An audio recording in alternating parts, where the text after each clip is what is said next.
The crumble is a bit dry, but when you follow it up with the blueberry part, it goes with it. Of course, it's a blueberry pie.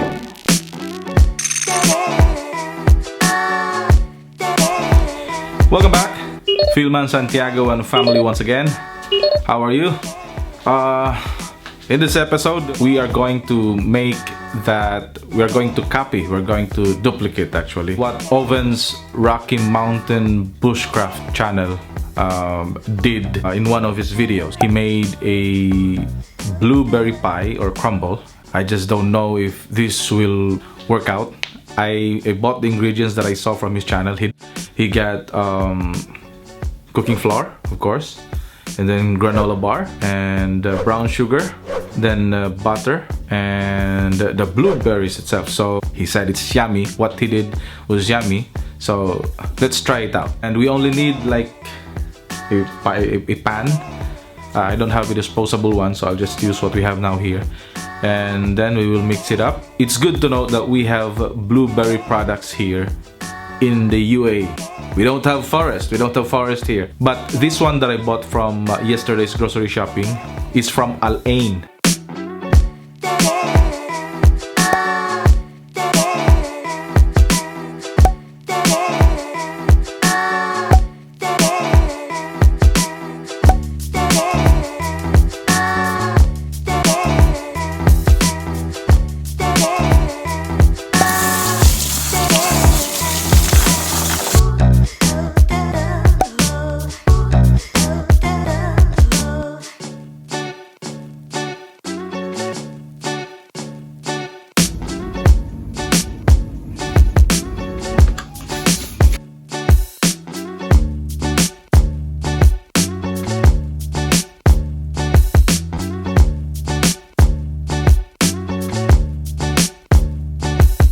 Medyo sunog yung kay Greg Oven. Ito sa atin medyo nag-brown din siya. Alright, yeah. There goes our blueberry pie crumble.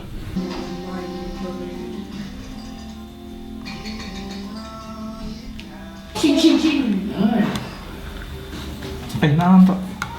Oh, di na mao. Katong yellow na ginta. Padalo lang ti hala, dugnak. Sige na, para.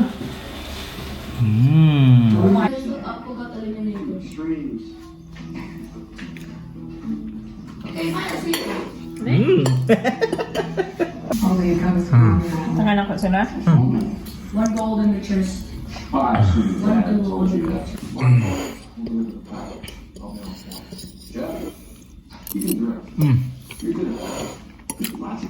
Alam mo. How was it?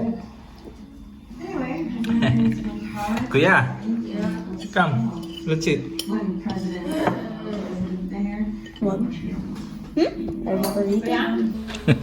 We're done. This is my first time doing this blueberry pie or crumble, and I think it's okay. They seem to like it.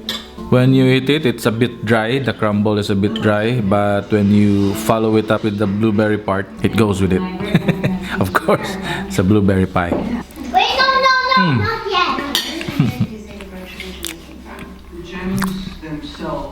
Yana wants to show you something. Get up, show it. What's the first one though? That was nothing. Oh, this is what she wants you to see. I'll have you. Nice drawing. Where is it? Show the first one. Show the first Nice one. No. So that's it. That's a new skill or new recipe that we learned today. Dagang salamat. Don't forget to hit the like button and subscribe. Dagang salamat. Dagang salamat.